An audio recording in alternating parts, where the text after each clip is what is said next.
اونم مرجع غیر از کتاب و سنت نیست. همه ی حرفا بافته ها در همه مراحل فنون در مقابل قرآن پوچه. فقط مرجع در قرآن خود قرآنه و کلمات کسانی که قرآن در بیت اونها نازل شده. افکار متفکرین همه اینجا ساقطه. مسئله اول باید شناخته بشه کلام خداست. تناسب متکلم با اون کسی که اخذ کرده،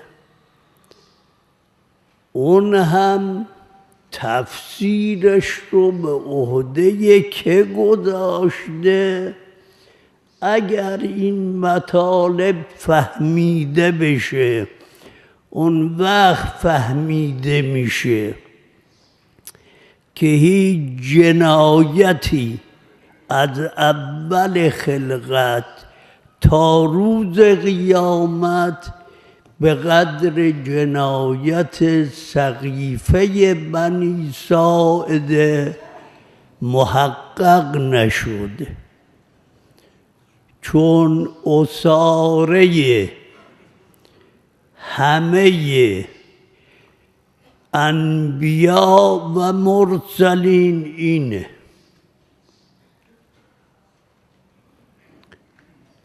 و این بین الدفتین مجموعه ایست که الفاظ در اینجا جمعه، اما سعه معانی به قدر تمام عالم هستیه. و نزلنا علیک الکتاب تبیانا لکل شیء. این نص قرآنه. لتخرج الناس، خوب اینا رو بفهمید، لتخرج الناس من الظلمات الی النور. اینا خیلی عمیقه. اولا دایره ناس چقدره؟ کسی بیرون از این دایره نیست. بعد روشن میشه همه گرفتارن،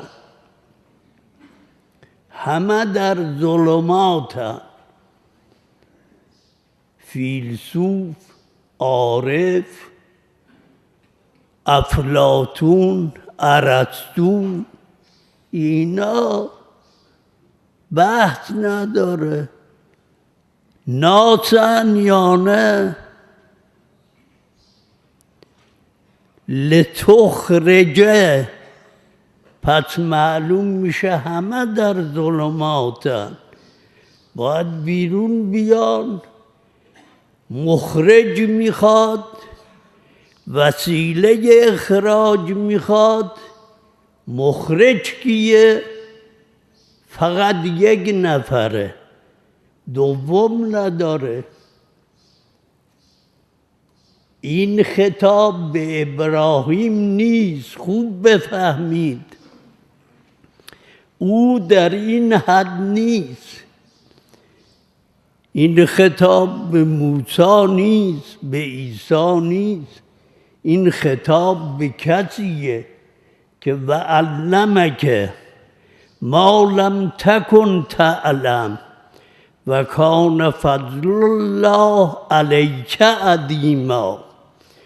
این خطاب به اویه، به اون کسیه که خود او باز امام همه انبیاست. مخرج فقط تویی، وسیله اخراج هم اینه. کتاب انزلناه الیک لتخرج الناس من الظلمات. هیچ فکر کردید در ظلمات چرا نور یکیه، چرا ظلمات جمعه؟ اونم جمع محلا به اله.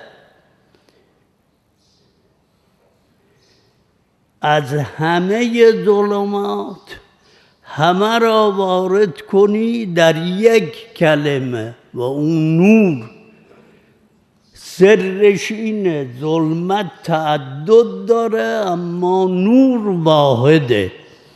الله نور السماوات والارض. اینه که قرآن نفهمیده شد، نه به حقیقتش رسیده شد و تمام منشأ سقیفه بنی ساعده شد. باب این کتاب بسته شد. علی ای حال این بی سوادهایی که اینقدر سنگ فلان و فلان را به سینه میزنن، اینا اینقدر درک ندارن که بفهمن جنایت چقدر بوده، چه خیانتی شده. یک کسی که این کلمه ایست که اتفقت کل بر این کلمه، مردی که اینقدر بی سواد بود که خبر نداشت زن دیوانه تکلیف نداره، همچه بی سوادی آمد مبدأ شد. برای چی؟ برای این که کسی به مسند کسی بنشینه که مخرج از ظلمات به نور. اون وقت اون کسی که به اون مسند نشست، اون کس باز اینقدر بی سواده که شمس الدین ذهبی که اعلم منقدین رجال عامه تصریح میکنه که ابی بکر ابن ابی قحافه مسئله ارث جده را بلد نبود. همچه کسی